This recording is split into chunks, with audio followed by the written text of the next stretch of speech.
Want to give it another minute? I just hit record, so totally up to you. Yeah, let's get started. For the folks that are here on time, hi everybody. Happy first day of spring. Today's seminar speaker is Dr. Tyler Culpepper, who's a fellow in the Basic Science Research in Gastroenterology 232 here at UNC. Dr. Culpepper earned his BS, PhD in microbiology, and his medical degree at the University of Florida in Gainesville. He completed an internal medicine residency and was chief resident at UF also. I guess he's a Gator. Wonder what it feels like to be a Tar Heel now. Dr. Culpepper is a T32 fellow jointly mentored by Dr. Janelle Arthur in the Department of Microbiology and Immunology. Excuse me, and Dr. Julianne Wen in the Eshelman School of Pharmacy. Please join me in extending him a very warm welcome. Take it away, Tyler. All right, thank you, Audra, for the introduction, and thank you to the program for giving me this dedicated time to show you all what I've been doing for these past couple of years. So I'm going to start off by reviewing both colorectal cancer and inflammatory bowel disease regarding the epidemiology and the pathophysiology, because both of these conditions are important for my talk today. Then I'm going to describe the probiotic properties of Saccharomyces boulardii, which is a yeast, and the available commercial products that use it. And then I'm going to describe the novel properties of the engineered Saccharomyces boulardii that Dr. Wen's lab has developed as a live biotherapeutic product. I'm then going to show you just a little bit of preliminary data, maybe 5 slides or so, from her group involving some in vitro and in vivo experiments using the engineered S. boulardii, which did influence the study design of our experiments. They looked primarily at inflammation. But then lastly, I'm going to show you my own data with use of the engineered S. boulardii in an AOM IL-10 knockout model to determine its effects not only on inflammation, but also colorectal carcinogenesis. So colorectal cancer. Colorectal cancer is a very common cancer, and it's also a very deadly cancer. And you can produce graphs like this on your own if you have similar questions using the site down here. But I did this a few months ago, and it gives you a good current understanding of the data. So we have the world view on the left, and we have the United States on the right. We have incidence in blue, and we have mortality in red. So the first thing you may notice is that colorectal cancer is the 4th most common cancer in both the world and the United States. If you look closely at the numbers of these red bars, you'll see that the 9 here is higher than the 7.7, so it's the 3rd most deadly in the world, but it still falls as the 4th most deadly in the United States. However, if you look at the top, you'll notice that breast and prostate predominate. Breast cancer can occur in both men and women, but predominantly occurs in women. And prostate cancer predominantly occurs in men. And when you look at the total numbers by sex, of course, prostate falls out for women, breast falls out for men, and then you'll have citations very commonly in papers say that colorectal cancer is the 3rd most common cancer and the 2nd most common cancer cause of death in men and women in the United States, but that's analyzed a little bit separately, so I wanted to draw attention to that. And here's an example. The first sentence right here is exactly what I just mentioned. However, this brings me to my next point of the increasing incidence of early onset colorectal cancer. So typically we think of cancer as a disease of aging, although it can occur in younger populations. It more commonly occurs in older populations, and that's true for many different types of cancers. And what we see here is a couple of different things. We have 3 different age ranges, up to age 50, 50 to 65, and greater than 65. And we have males represented by the green line and females represented by the blue line. What you can see over time down here on the x-axis is that the incidence is increasing for this younger age group. However, incidence has been decreasing for this age group and this age group. And this is likely attributed to early detection and screening efforts, which typically begin at age 50. But because of this recent trend in younger populations, many societies now recommend colorectal cancer screening begin at age 45. Mortality is decreasing for colorectal cancer, again, probably because of early detection and treatment with increased screening, but we see similar trends where it's only decreasing for the middle age range here and the older age range here, but it's about the same. It's not really increasing or decreasing for younger individuals. So we still have a problem that we haven't quite grasped yet with colorectal cancer. Colorectal cancer is most prevalent in industrialized nations, and you can see that here in the United States and Canada, and over in Europe, we have the highest prevalence as well. This is another online tool that if you look at the site down here, you can access that. You can look at any region you want. You can change the disease or the outcome and create similar figures. So this one was created only a few months ago, so should represent current data. Cancer develops in the colon a few different ways, but the vast majority of colorectal cancers will follow this sequence. They will begin as an adenomatous polyp, which will grow and then progress into a cancer, which will finally metastasize. This axis of development occurs in about 85 to 90% of sporadic colorectal cancers. This is not considering the familial causes of colorectal cancer, like FAP or Lynch syndrome. A few more polyps will develop over this pathway where they become a small adenoma and then a large serrated adenoma and then a cancer. And the distinction between the adenoma here at the top and the serrated pathway is that these particular polyps have a jagged appearance when you look under the microscope, and then they have cryptaberrancy as well that's very obvious in the specimens. Whereas the adenomas that we describe up here, what you'll see more there of is a extension of dysplasia and then more disorganization until you finally have transformation and invasion like this, without those necessarily crypt architecture distortions the same way you see them in the serrated pathway. But lastly, and more the focus of this talk, is the inflammatory pathway. And this occurs differently. So cells first become dysplastic. There are different levels of dysplasia, including low-grade dysplasia and high-grade dysplasia, and that progresses into a cancer. And this one looks a little bit different here in this diagram as these do up here, and that is because on endoscopy, these are often flat lesions that don't necessarily grow up into polyps. So a little bit more on this. Patients with ulcerative colitis have about a 2.5 or 2.4-fold increased risk of developing colorectal cancer compared to the normal population. Patients with Crohn's disease also have an increased risk of developing colorectal cancer, but it's dependent on disease severity and disease duration, so it's hard to oftentimes nail down one specific statistic or hazard ratio to describe the entire population. Like I alluded to on the last slide, the lesions in inflammatory bowel disease patients may be difficult to detect. Number one, because they often occur as flat lesions, and number two, because there's often a lot of surrounding inflammation, which can present as ulcers or erythema or bleeding, and just other types of distracting visual cues that may not make the polyp stand out as much, or in this case, a flat lesion. And another thing to note is that TP53 mutations occur early in inflammatory associated cancers, whereas APC mutations are less common. So I'll dive into that just a little bit more here. And this was a review put together by these authors down here. And what I'm trying to show you here is a couple of different things with these genes. But first, let's go through the legend. So the white bars represent non-dysplastic IBD colon. So this is not necessarily healthy tissue per se, but it is a healthy region of a colon that has inflammatory bowel disease. The brown bars, CAC, is colitis-associated colorectal cancer. And then this gray bar with the SCRC is spontaneous colorectal cancer. So again, the colitis-associated cancers are in the brown bars.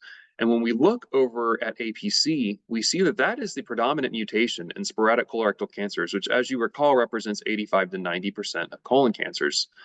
We do see a lot of APC mutations and we do see some degree of APC mutations in colitis-associated cancer, but not very many. If you look over here, it's only about 15%. When we look at TP53 mutations, we see that colitis-associated cancers, about 60% of them have it, in addition to about 60% of spontaneous cancers. So the levels are similar there. But another take-home point here is that the most commonly mutated gene in colitis-associated cancer among these is TP53, whereas the most commonly mutated gene in sporadic colorectal cancer among these genes is APC. So these polyps develop differently. Their genetics are develop differently. So the treatment of them may need to be a little bit different, which is patient dependent. So just to give you a little bit of background on inflammatory bowel disease, there are two predominant types. There's ulcerative colitis and there's Crohn's disease. And there's also an undifferentiated subtype as well.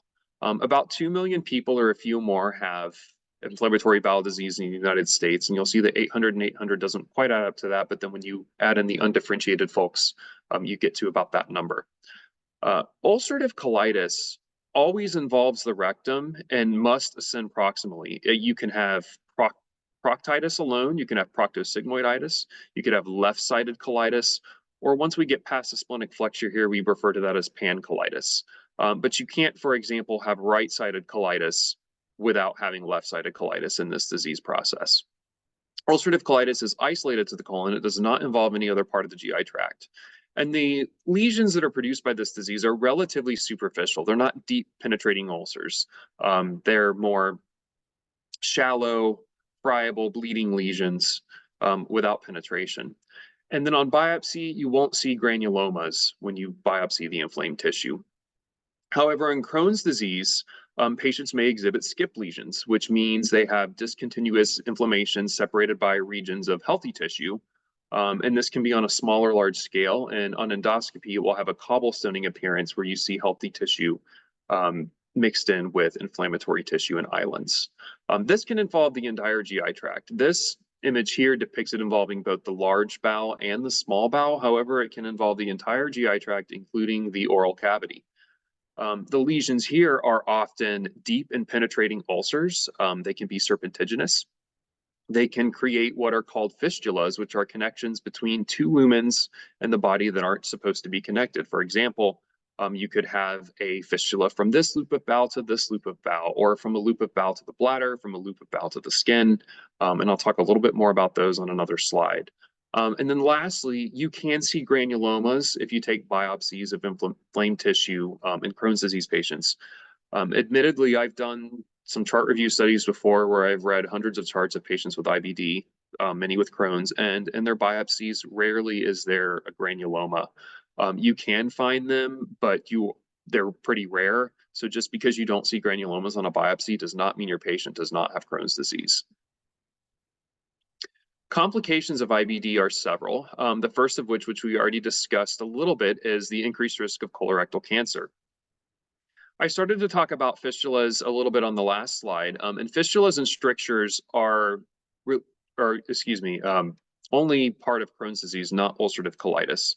But what can happen is, due to chronic inflammation, some interplay with the gut microbiota and the immune system, fibrosis can occur in the bowel wall, and with enough fibrosis, you get a stricturing effect, and this can lead to a bowel obstruction.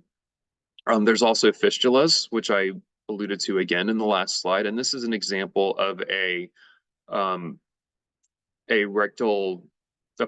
fistula, where you have a tract that extends from the anus to the skin. And these often have to be treated not only with antibiotics, but sometimes with surgery.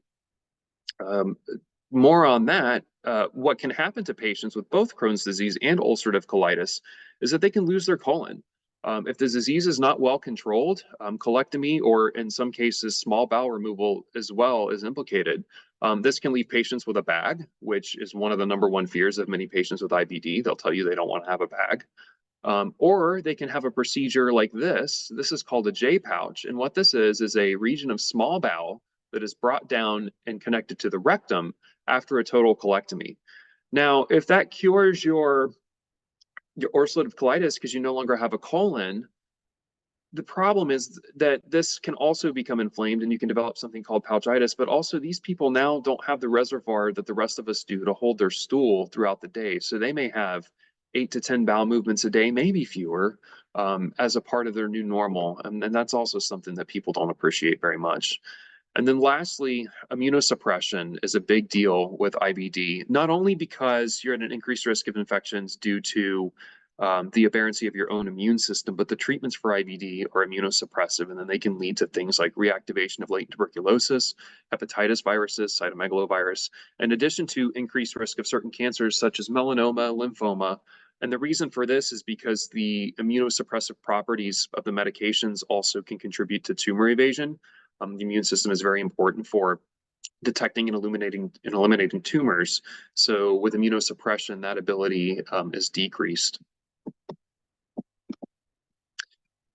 So how do we treat ulcerative colitis and Crohn's disease? There are lots of different oral medications. I think I came up with 7 off the top of my head before this talk. There are lots of different biologic medications, of which I'm showing here. And the point that I'm trying to show you here is that although these medications are approved in clinical practice and perform significantly better than placebo, they don't necessarily get all patients into remission. Remission is generally defined as absence of symptoms or very minimal symptoms. However, some people will define it as endoscopic remission is what's seen on endoscopy, or microscopic remission, which is seen on biopsy. However, these outcomes are related to clinical remission. So how the patient's feeling, number of bowel movements, blood in the bowel movements, abdominal pain, etc. So I went through the literature and I picked out 4 studies. I picked out 4 of the landmark trials for some of the modern biological therapies. Vedolizumab is an integrin inhibitor, and this particular medication prevents lymphocytes from entering the bowel. Infliximab is an anti-TNF alpha. Adalimumab is an anti-TNF alpha, and ustekinumab is a combination of an anti-IL-12 and an anti-IL-23. There are other biologics that I didn't include here, but I get to make the point with just these 4, and even other studies look similar. When, for example, patients are treated with vedolizumab, 5% of the placebo group reaches clinical remission, 16% of the treatment group. There are still all of these patients, all the way up to 100, that did not achieve remission. So oftentimes we have to use combination therapy with oral agents, antibiologic, sometimes with steroids, to get people into remission. So the immunosuppressive risk there is increased as well, in addition to the medication burden. And a lot of these medications are very costly, and it is hard to get them approved if you haven't failed certain other ones. One example would be Xeljanz that you see advertised on TV a lot, or tofacitinib, I believe, tofacitinib. Your insurance company is not going to approve that until you've gone through antibody infusions like an anti-TNF alpha and have failed it. So it takes a long time to find the right drug for the right patient. It takes a lot of trial and error of stacking drugs. All the while their disease is going maybe somewhat controlled or uncontrolled, all the while they're at risk for immunosuppression, opportunistic infections, losing their colons, wearing a bag, colorectal cancer.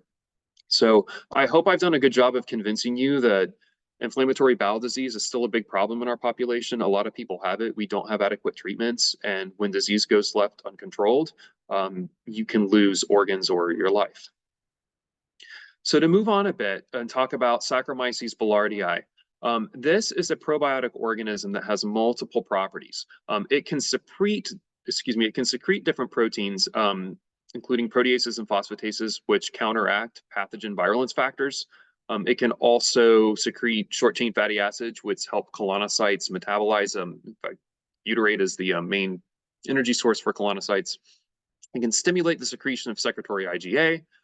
It can also act as a sponge and actually bind luminal bacteria and target them for excretion as the yeast are excreted along with them. So again, S. boulardii has a lot of probiotic properties, and we are interested in adjunctive therapies to help treat inflammatory bowel disease based on inadequate responses that I showed you before. However, a probiotic alone like this may be helpful, but probably not enough to get somebody into remission. The Saccharomyces boulardii product that is commonly available commercially now is called Florastor. And the first thing to point out here is some of these claims.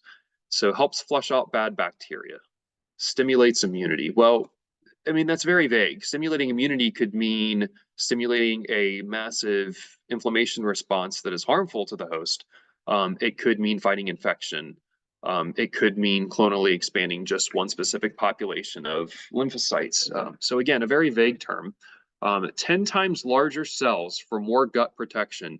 If anybody in the audience has any idea how the size of the yeast offers it more protection than like a bacterial probiotic, for example, I'd love to know.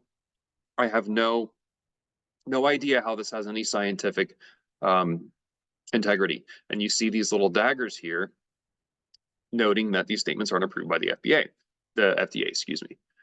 So anyway, we have a lot of room to go in improving our probiotics and improving the science surrounding them. So now let's talk about the economics. So if you look at this box, there are 20 capsules in the box. A serving is 2 capsules, and you are to take a serving once or twice daily. So let's be conservative and say you only take the serving once daily. This is a 10-day supply. So with a 10-day supply costing $24 a box, this is going to cost the patient $72 a month if they take the conservative amount. If they take the more liberal amount twice a day, this is going to cost the patient $144 a month. Because it's a supplement and not a drug, it's not going to be covered by insurance. And I have not many, but at least a couple of patients who take this for various causes of diarrhea, and they actually swear by it and they stay on it and it helps them, and I think that's great. However, those causes of diarrhea aren't necessarily related to IBD, and I don't know that using something like this alone is going to provide much more benefit in those populations. Another problem with Saccharomyces boulardii is that it does not colonize the gut well.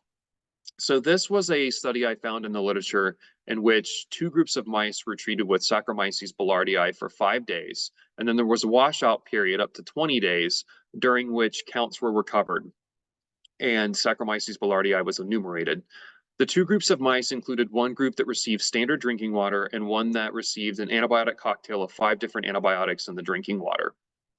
And I apologize, my floating controls are over my legend.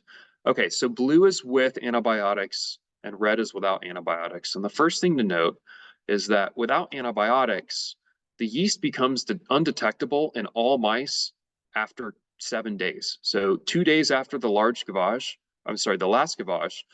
none of the mice are displaying any yeast in their stools anymore. However, if you treat the mice with antibiotics to disrupt their normal flora, you do get retention of the yeast for a longer period of time. So that graph shows the proportion of mice that have any yeast at all.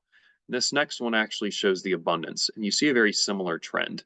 So in mice not treated with antibiotics, the yeast is detected as long as it's being given, but as soon as you stop giving the yeast, you can no longer detect it about 72 hours later in any of the mice. And we see the same trend when you treat them with antibiotics. You are able to detect it for a longer amount of time. But there's a lot of variation as time goes on. You can see some of the mice have levels way up here and some of the mice are undetectable. So we need to solve the problem of colonization, and we need something that's going to stick around longer so that it's going to have the appropriate effect. So our colleagues in Dr. Nguyen's lab have developed several different types of engineered Saccharomyces boulardii, and I'm only going to talk to you today about one of them. So the type of Saccharomyces boulardii that we are using is engineered to have 2 different properties. The first property is cell surface receptors specific for fibronectin. Now, fibronectin is highly expressed on ulcerated tissues. So the idea here is that when the yeast travels through the GI tract, if it encounters ulcerated tissue, it will stick to the tissue and perform its probiotic activities there. So this is the localization aspect of this live biotherapeutic product. The next engineered property it has is its ability to secrete anti-TNF nanobodies that may work similarly to some of the intravenous anti-TNF medications we use. However, with this localized therapy, we don't necessarily, in theory, we don't expect to see the same systemic side effects of immunosuppression that you might see with an IV systemic formulation.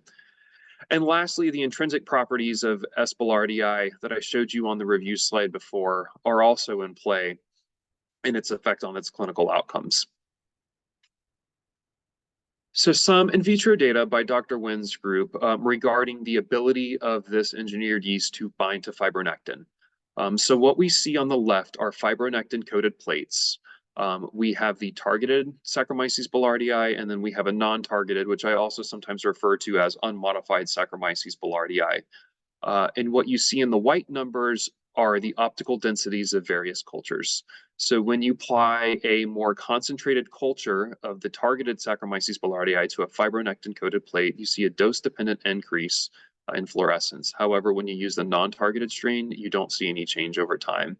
And that is also quantified more objectively over here, where we see greater binding affinity or greater retention of the yeast on the fibronectin-coated plate when the yeast has the fibronectin receptors on its cell surface. Regarding the nanobody, this is derived from a cannelid antibody, and what you see, but as far as similarities between these and typical human antibodies, is that the Fc region is the same, but the antigen binding region is very different. So it's missing the constant region, it only has the variable region, and it's missing the entire light chain, which would be here. These particular nanobodies are engineered to have these epitope binding sites such that they're concave and they can fit into areas of enzymes that may be blocked by steric hindrance of certain amino acid residues and whatnot. And the nanobody is further engineered to be a dimer, as depicted with the two icons here. But these secreted nanobodies have two different epitope binding regions. What we see as far as kinetics is that the affinity of the nanobody to TNF alpha is in the nanomolar range. And then what we can see with a viability assay is that it's effective in preventing the death of fibroblasts that are exposed to TNF alpha. So in this experiment, it was a cell culture experiment using fibroblast and then added TNF alpha cytokine, and then supernatant concentrations were varied amongst different conditions here, whereas the 100% condition provided almost 100% viability for the fibroblast, whereas when no supernatant was added from the engineered yeast, the fibroblast did not survive. Using supernatant from culture media of unmodified Saccharomyces boulardii, you see that the effect is very similar to YPD, and YPD is just the culture media itself that's not been inoculated. So what this shows is that there is anti-TNF nanobody, or what this suggests rather, is that there is anti-TNF nanobody being secreted into the supernatant, and that the supernatant with that in it has therapeutic properties in preventing TNF alpha-induced fibroblast death. A little bit more about the nanobody and its stability. So our colleagues performed some experiments in simulated intestinal fluid, which has some bile salts and enzymes, and they did it at various pHs, and they found that the half-life of the nanobody was approximately an hour, and that was not dependent upon pH. So they also wanted to know how much net TNF alpha is being produced. So they did some kinetic experiments with that as well and found that the secretion rate is about 1,600 nanograms per hour.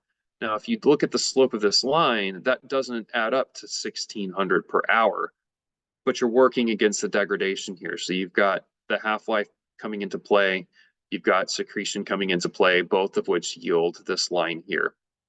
So over time, the nanobody gets more abundant, which is encouraging when we want to see something like this for treatment of disease.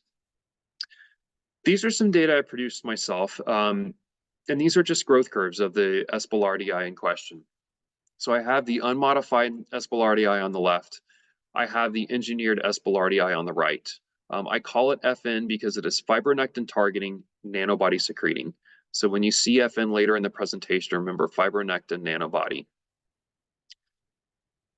What I've done is I've grown each strain in cecal filtrate. This we thought would be an improvement from simulated intestinal fluid because it's more physiologic. Cecal filtrate is obtained from mouse ceca at the time of harvest. You remove it, you add it with some PBS, you homogenize it, you spin it down to remove the supernatant, and then you filter it so that it is sterile. So we try to supplement the YPD or the culture media with varying levels of this.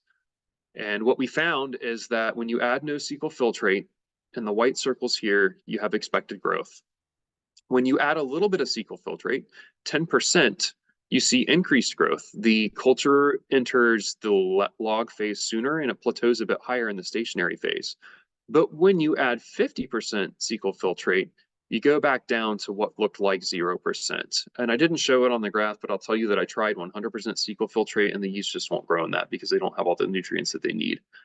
Regarding the engineered yeast, we see a similar effect. We have the wild type here. I'm sorry, not the wild type, but we have the 0% cecal filtrate here. We have 10% here coming out on top, and then we have 50% somewhere in the middle. So in this case, some is good, but more is not necessarily better. But this is encouraging that our yeast is able to grow and reproduce in the presence of the cecal filtrate and not just simulated intestinal fluid. So back to some in vivo experiments done by Dr. Nguyen's group. This slide and the next slide are going to follow the same model. C57 Black 6 mice were treated for about 5 days with DSS, in which they received normal drinking water after that. On that 5th day, they were treated with either PBS or saline. They were treated with an unmodified yeast, and they were treated with a fibronectin targeting yeast. Now, in this particular case, these yeast are engineered only to have the fibronectin cell surface receptors. These yeasts do not produce the antibodies, or the nanobodies rather. And what you can see is that there is increased retention in this model. So when the mice were harvested, colonic tissue was sampled, homogenized, and yeast were plated. And you can see that there's a significantly more abundant engineered yeast than there is unmodified yeast. And then, of course, you don't see much when the mice weren't given yeast at all. And then when you look at the stools themselves, you see a similar thing. And these 24 to 72 hours represent days 6, 7, and 8 here. You see the most abundant yeast 24 hours after gavage, and as time goes on, the yeast abundance decreases. But you always see a significant increase regarding the abundance of the fibronectin targeted versus the unmodified. There's always significantly more fibronectin targeted than unmodified yeast in this particular experiment.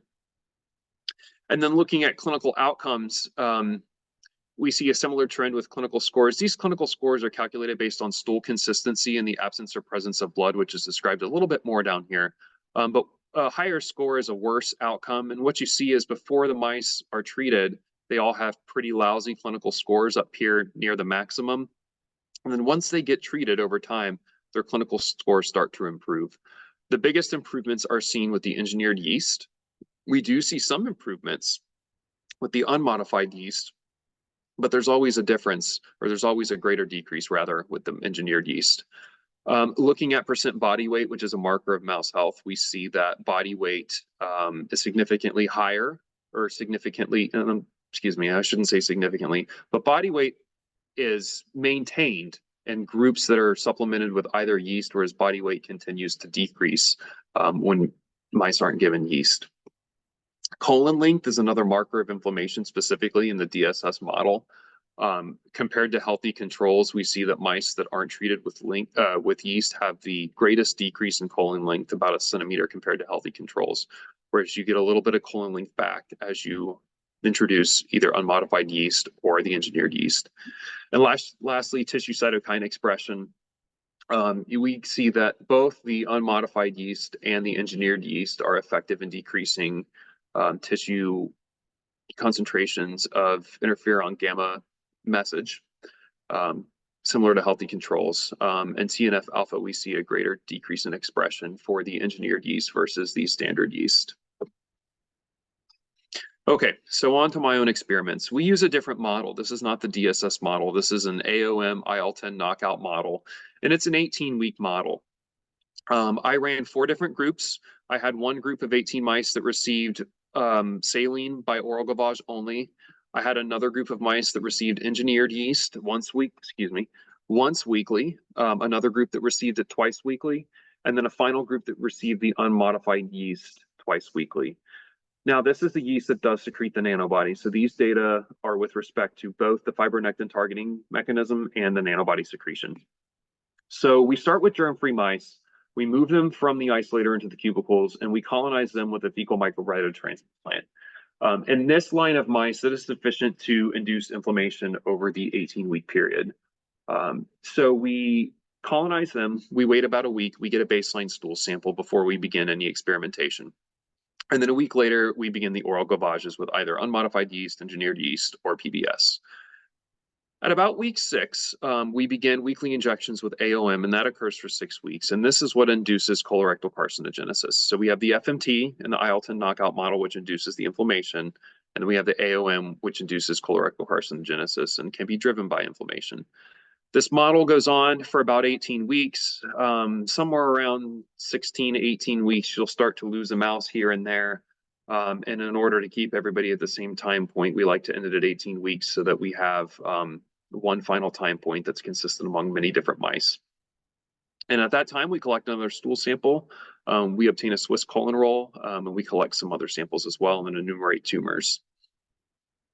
So the hypothesis here is that the engineered Saccharomyces boulardii versus the unmodified Saccharomyces boulardii will decrease colonic inflammation and colorectal cancer more so than the unmodified version. But we don't necessarily think that it will cure the condition entirely. So the first thing I want to show you is a little bit of model validation. What I'm showing on the left here are concentrations of fecal lipocalin at the start of the experiment and at the end of the experiment. And fecal lipocalin is a marker of inflammation. It can be obtained non-invasively over time, whereas things like tissue harvest, of course, can only occur at the final time point. So this is helpful for measuring inflammation over time. Analogous in clinical practice in humans, we will obtain a fecal calprotectin to look for inflammatory markers in the stool. So what we see in every group, from now on out, you'll notice that the open circles or open bars are going to represent the saline placebo group. The black or neutral color here is going to represent the unmodified yeast, and the blue shades are going to represent the engineered yeast, whereas the Carolina blue is gavaged once weekly, and then the regular blue here is twice weekly. All 4 groups show increases in concentrations of fecal lipocalin, which suggests that they are developing inflammation over time. And this validates that the model is working, at least for inflammation. We don't see differences between groups in fecal lipocalin concentrations based on treatment, but that's okay because I'm going to show you some data later where we do see some differences. Another thing that can affect this model is the presence of an organism called Helicobacter hepaticus. This is a murine pathogen that is associated with colorectal cancer development. So if this is present in the gut microbiome of our research subjects, then it can confound the results or throw off the results. So we need to ensure the absence of this in order for the model to work the way it's supposed to. So we did that via PCR, and this is just one representation of a gel where, of course, I have a ladder here. I have a mouse stool DNA that's known to be positive for Helicobacter hepaticus. And then I've got negative controls, which are E. coli genomic DNA, and then a no template. And then I've got several samples here, which you see have no bars. So I checked the final time point on all of the mice and all of these groups you see on the left, and none of the mice tested positive for Helicobacter hepaticus. So both of these results indicate that the model the model worked, and then the mice did develop inflammation, and we don't have the interfering issue of H. hepaticus affecting our colorectal cancer outcomes. So between the 4 groups, survival was very similar. There was no significant difference in survival based on the type of oral gavage they got, be it placebo yeast or yeast twice weekly. And mice weight increased as expected over time. The mice are started young. They are 8 to 10 weeks old when the experiment begins, so they still have some room to grow, so that we do see that natural progression and growth over the study period. And there doesn't seem to be any particular intervention which helps them grow more or prevents their growth and keeps them at a lower baseline. When looking at inflammation, the way we do this is at the time of harvest, we dissect the colon, we lay it out onto a piece of filter paper, make a longitudinal incision so it becomes a flat piece, and then roll it into a Swiss colon roll. This gets embedded into paraffin wax, and slides are made of this, and they are scored by a pathologist.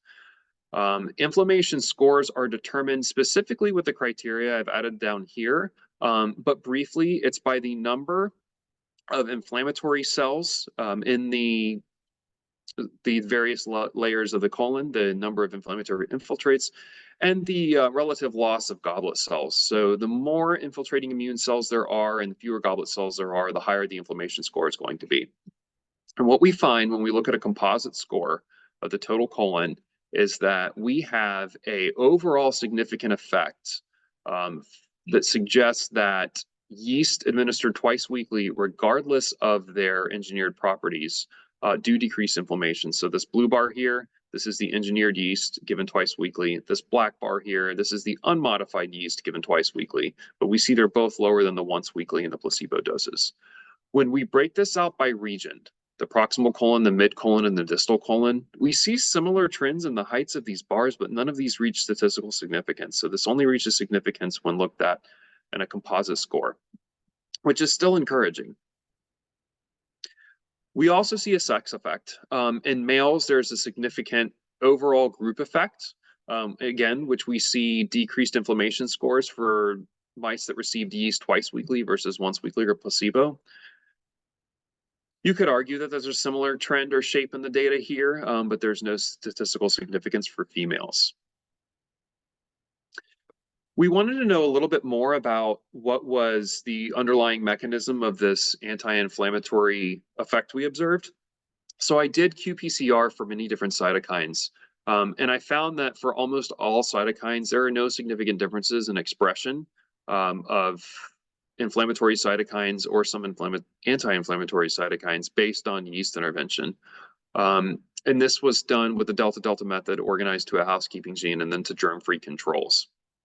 The one that stood out was IL-1 beta, where there was a significantly higher abundance of expression in mice given unmodified yeast twice weekly versus the placebo.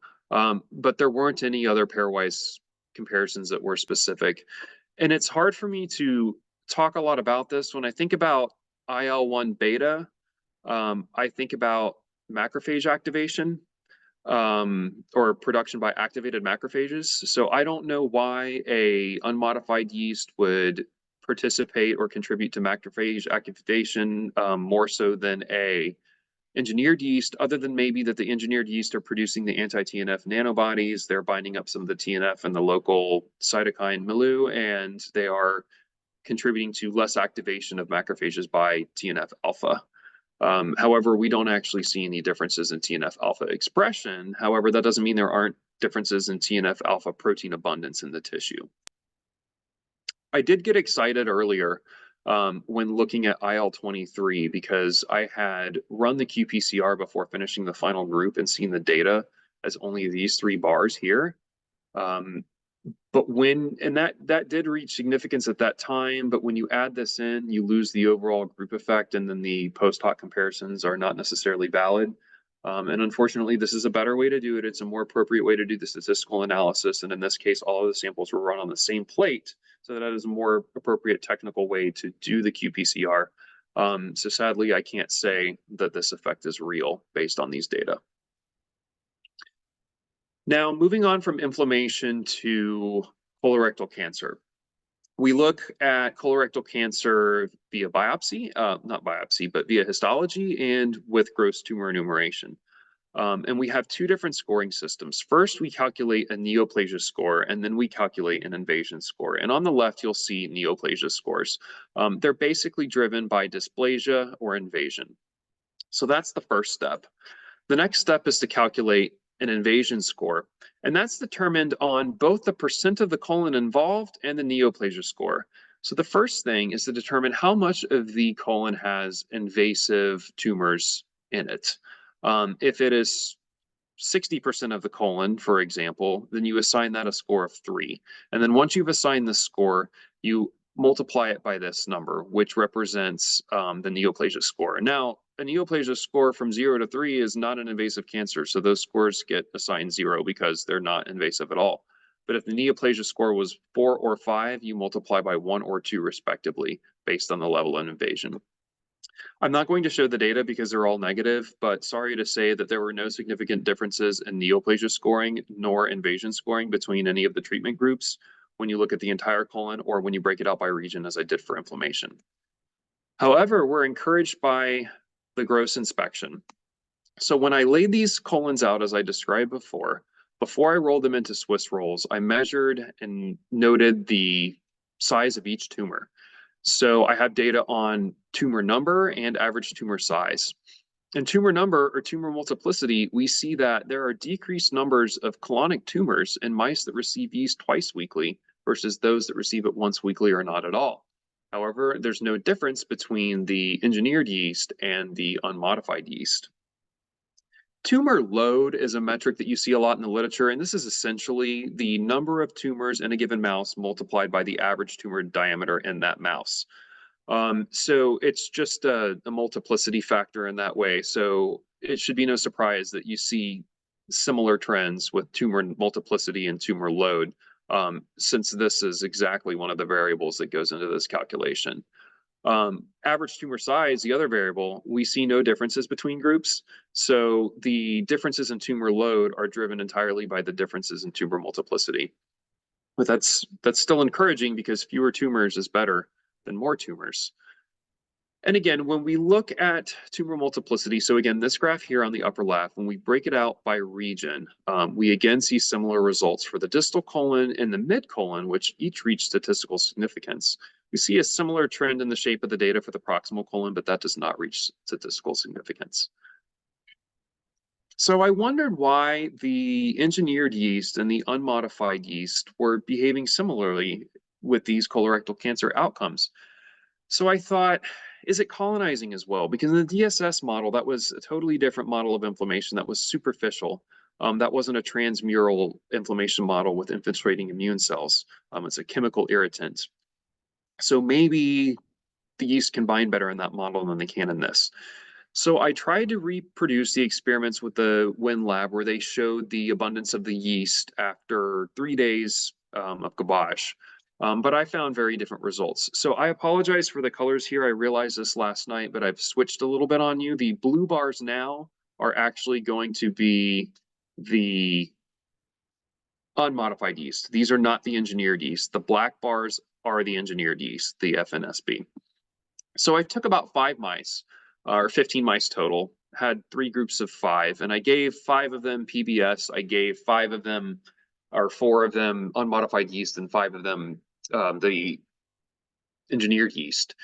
And I only did this a few times. I didn't want to treat their inflammation or their disease by giving it to them continuously. I wanted them to develop as much robust disease as possible, and then I wanted to see how well the yeast colonized.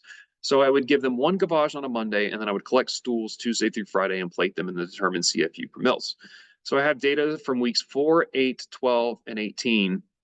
And what we see is as the model progresses and disease develops, the yeast are detectable for longer periods of time in some of the mice. Early on, you really only see it after the first day, and then only 1 mouse, for example, had any yeast whatsoever in the second day. Contrary to what Dr. Wynn's group showed, what we're seeing is a slight decrease in the abundance of the engineered yeast versus the unmodified yeast on our plates. And again, maybe in this model, the fibronectin expression isn't as abundant, and that's why we're not seeing enhanced retention of the engineered yeast like the Wynn group did. So next we thought to look at fibronectin. So we stained our colon rolls using immunofluorescence to look for localization of fibronectin. And what we found is that there is an increased signal for fibronectin in ulcer beds, which you can see here and here. But when you look at the rest of the colon roll, on the luminal surface, you don't see much fibronectin. You see these little punctate regions here, which probably represent blood vessels. But our fibronectin in this case is really only localized to the ulcers and not the entire colon. So there's not necessarily a large area of binding for these yeast to attach to. So in conclusion, we showed that Saccharomyces boulardii treatment does not affect survival, body weight, or fecal lipocalin concentrations. However, Saccharomyces boulardii treatment does decrease histological inflammation scores and colonic tumor abundance in a dose-dependent manner. However, the engineered Saccharomyces boulardii was not superior to the unmodified Saccharomyces boulardii in our particular model. So there are a couple of things that we could do next. If we wanted to get to the underlying mechanism of why Saccharomyces boulardii has these anti-inflammatory and anti-carcinogenic properties, we could look at the gut microbiome. We could look at whether or not there are differences in community composition that are associated with the outcomes. We could also repeat the study with monocolonization, using something like E. coli NC101, which is sufficient to develop inflammation and cancer, but wouldn't have a complex microbiota. So this would tell us if changes in the microbiota are important, or if it's just that you need a microbiota at all to see some of these changes. But what I think would be more interesting is to try to look at different products that might address the problem better. So this one was designed to address inflammation, not necessarily colorectal cancer. So I have some ideas, and I'm going to leave with this slide, but the group that did the study here at the top, this is one example of something they found as far as markers that are increased in colorectal cancer tissue samples and adenomatous polyps. So what you see is normalized expression on the left, and you see the various regions of the GI tract on the right. And you see that this particular protein here is highly expressed in adenocarcinoma and adenoma tissues, but it's several hundredfold less in all these other tissues like normal esophagus, normal oral mucosa, etc. So a better target instead of fibronectin may help get us closer to treating tumors versus just inflammation. And then the nanobody that's secreted could be modified as well. So right now we're working with an anti-TNF, which would decrease inflammation and theoretically inflammation-driven cancer, but we could work with something that more directly targets cancer.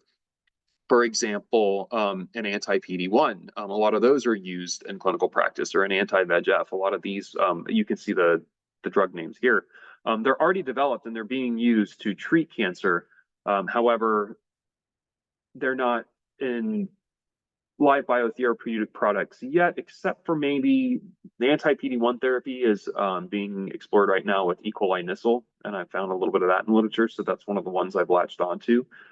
So that's sort of my thinking for where to go next. Develop a new binding target, develop a new therapeutic target. With that, I'd like to acknowledge everybody that has helped me through this. First of all, my own colleagues in the Arthur Lab, they're all noted here. One of the most significant ones is going to be Kritika Sinthal. She's an undergraduate student who has worked hand in hand with me in actually doing some of these assays and taking care of some of these mice. The WIN Lab, they did a lot of the pioneering work using this yeast and provided a lot of preliminary data for me to plan my experiments on. Ronnie Sellers is not part of the WIN Lab. I've separated down here. This is our pathologist that scores our slides.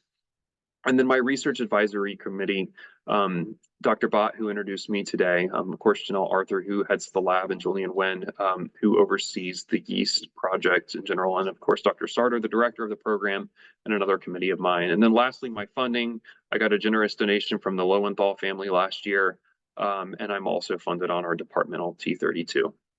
And with that, I will take any questions. Thank you. Hi, everyone. Audra's losing her voice, so I'm taking over for her. Does anybody have any questions for Tyler? I see Casey's hand. Yeah, hi Tyler. That was a great talk. I'm very interested in this subject matter. So the question about the yeast changing the microbiota, that's my question the whole time, or that I had the whole time, and just in general with yeast, because I love the idea of using yeast as a delivery to get to the small bowel, the large bowel. I'm just concerned that it's going to change the microbiota in, in some ways, like you saw without even your engineered yeast, it was actually having a positive effect versus without it. So I just wanted to get your thoughts, because I know you've probably dived into the literature quite a bit on S. boulardii in that context. And has anyone looked at how the yeast alone, not even engineered, really affects the microbiota, potentially structure and even function? There is data on that, and it has been shown to affect it, particularly in our model. I'm not quite sure if somebody's looked at how changes occur there, but people have looked at how changes occur in other models. And to be quite honest, I couldn't rattle off the particular OTUs or the proportions of phyla that change. But in general, it seems to have a beneficial effect. I have seen no studies where the S. boulardii haven't enriched a potentially negative group like proteobacteria we sometimes see, or or have enhanced the activity or the abundance of any particular pathogen. Okay, yep. Thanks. Belfer. Yeah, first of all, congratulations. That was a really nice, nicely delivered presentation, beautiful slides. I guess the most striking thing to me, Tyler, was the difference between the DSS model not done by you and your results in the IL-10 AOM model. You've honed in on the fibronectin. I didn't see a stain for fibronectin in the DSS model. Have you done that? No, we haven't done that, and that would certainly support my suspicion. I make that loose claim based on the idea that DSS is a topical irritant and it's going to denude the colonic tissue from the luminal surface, whereas the inflammation in the AOM model is transmural, coming from circulation and surrounding tissues, and perhaps not necessarily having that superficial luminal acute injury. Yeah, but also the IL-10 knockout is T-cell mediated and the DSS is not. It's an acute response. But there are inflammatory mediator differences as well. It's,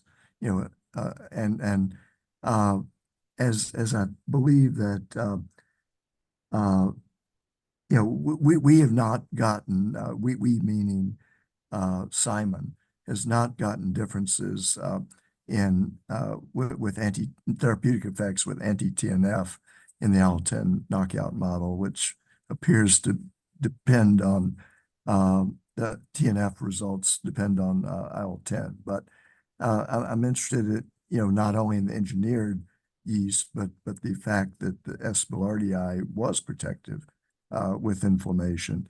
When you looked at the areas of fibronectin, so if you contrasted your engineered S. boulardii versus the S. boulardii alone, did you see differences in deep ulceration and fibronectin approaches, knowing you only did 4 to 5 mice per group in that study? Well, we didn't look for fibronectin abundance in all of the specimens for the mice. We looked mostly at samples that we chose based on how they looked under light microscopy. So we chose some that had ulcers, some that didn't, some that had tumors, some that didn't. And what we found is that we really just don't see much fibronectin at all unless there's an ulcer present. So I didn't show a slide, but yeah, I could show you colons of fibronectin staining that just look like DAPI with a little bit of punctate staining for the blood vessels. Yeah.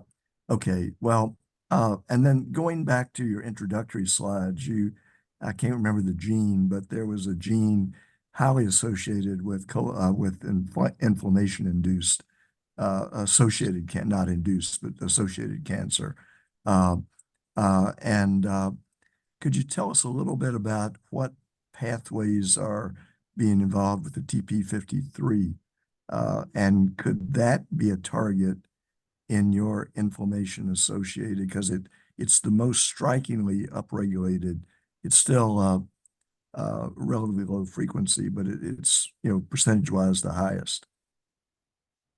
Yeah, and P53 is implicated in a lot of cancers. I believe this is a cell cycle regulator, and without good control, cell cycle can be left unchecked, and then that can lead to transformation. So it's sort of a break on the cell cycle system. The way Go ahead. The way that I've thought about this before, because this came up in graduate school too, is that when there is an immune challenge, you need clonal expansion of whatever subset of cells that's going to respond. And whenever there is carcinogenesis and transformation, then you have uncontrolled replication as well. So both of those processes, generating an immune response and a cancer that's growing, involve rapid cell cycling and rapid multiplication of cells. So I think the signaling in inflammatory pathways, some of it mediated by NF-kappa B, there's increased signaling with the body's goal of increasing replication of immune cells. But these same sort of signals might come into play for cells that have already suffered mutations and have some propensity to become carcinogenic as well. And then they get the cue to also start dividing rapidly and reproducing, and then that contributes to the ongoing disease.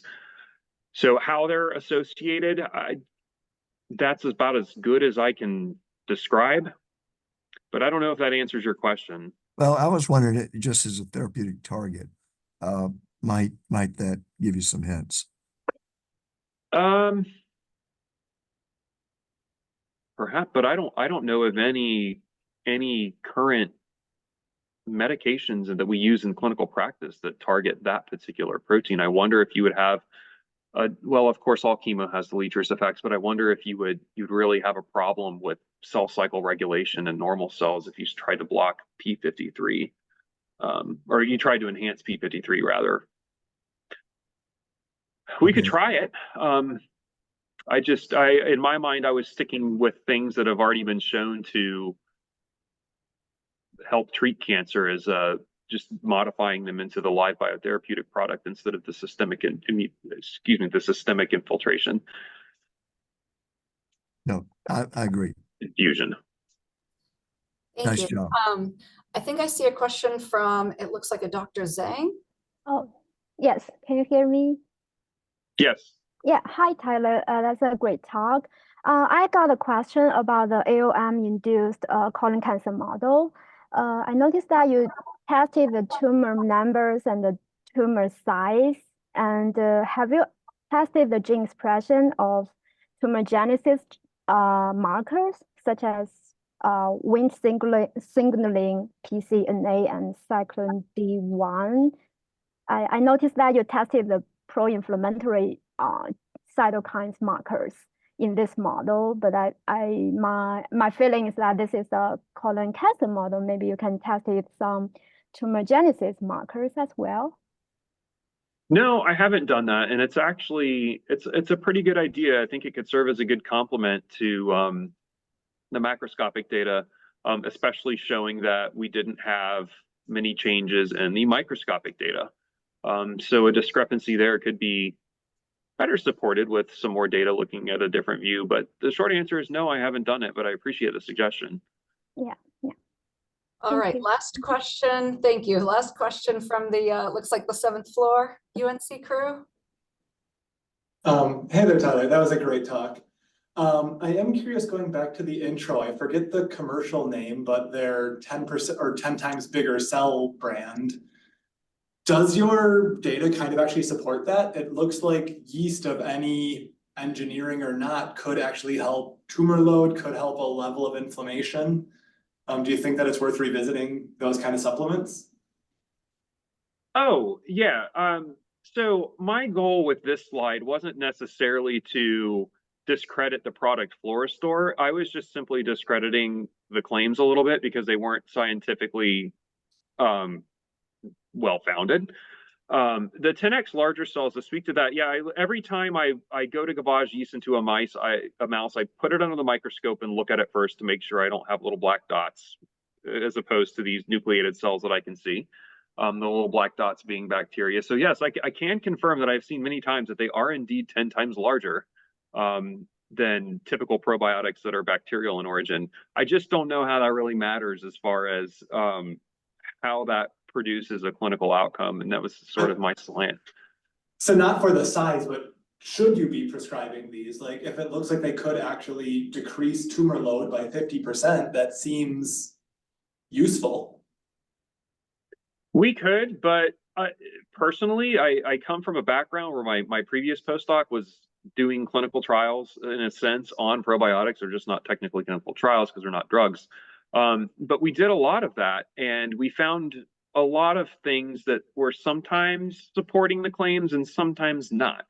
So in order to answer the question, should we be prescribing this, I would want to do more trials in humans before we get there. And then it's a little bit harder to do, but we would need to be doing trials in patients at risk, patients with IBD, patients with a lot of inflammation, because if you have a really leaky gut or you're really sick and you take something like this, there are case reports that it can translocate and you can become septic. So we'd have to be careful, and I'd want to do more clinical research before making a practice recommendation. Sure. All right, thank you so much, Tyler. This was a great talk. I'm a little bit biased, of course, but thank you for entertaining us for the past hour and sharing your research. And hopefully we see everybody at the next session of our CGIBD seminars.